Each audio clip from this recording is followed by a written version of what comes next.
আপনি কি পায়রা ভালোবাসেন? যদি ভালোবাসেন দেখতে থাকুন। আর আমার এই চ্যানেল মনি গার্ডেনকে একটু সহযোগিতা করুন, একটু লাইক শেয়ার আর সাবস্ক্রাইব করে বেল আইকনটি টিপে দিন।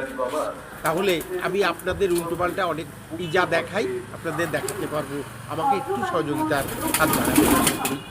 এই যে ভদ্রলোক দেখছেন পায়রা পুষেছেন, কি সুন্দর পায়রার জন্য কত টাকা খরচা করে সুন্দর সুন্দর জায়গা তৈরি করেছেন, ঘর তৈরি করেছেন। প্রত্যেকটা কোপে কোপে এক এক জোড়া পায়রা থাকে, ওদের বাচ্চা হয়। কত রকমের পায়রা আছে এর মধ্যে।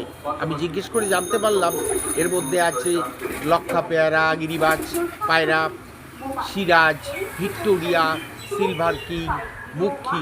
উনি খুঁজে খুঁজে ভালো ভালো জাতের পায়রাকে এনে পুষেছেন। আছে ম্যাকপাই, আউল, হেলমেট পায়রা আর বিউটি হোমা, একদম সাদা ধবধবে দেখতে বিউটি হোমা, খুব সুন্দর এরা। আর হেলমেট পায়রার মাথার উপরে হেলমেটের মতন একটি জায়গার, বাকি পুরো জায়গাটা সাদা। কি সুন্দর ভদ্রলোক আমাকে দেখাচ্ছিলেন, দেখুন এইটাই পায়রা, এইটাই পায়রা। আমিও তো চিনি না, ছোটোবেলায় পায়রা পুষেছি, পায়রার ঘর তৈরি করেছি, পায়রার ডিম হয়েছে, পায়রার বাচ্চা হয়েছে, ওই পর্যন্ত। তখন দেখতাম আমাদের গ্রামের মধ্যে ওর পায়রা চুরি করে নিয়ে যেত, ও এর পায়রা চুরি করে নিয়ে যেত। একটা প্রতিযোগিতা চলতো পায়রা ওড়ানোরও।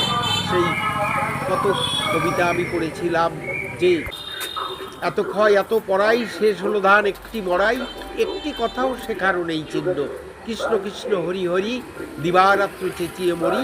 ওরা কেবল খুদের কুড়োই খুঁজবে, ওরা খুদের কুড়ো খুঁজবে। সঙ্গে থাকবেন মনি গার্ডেনের, ভালো থাকবে।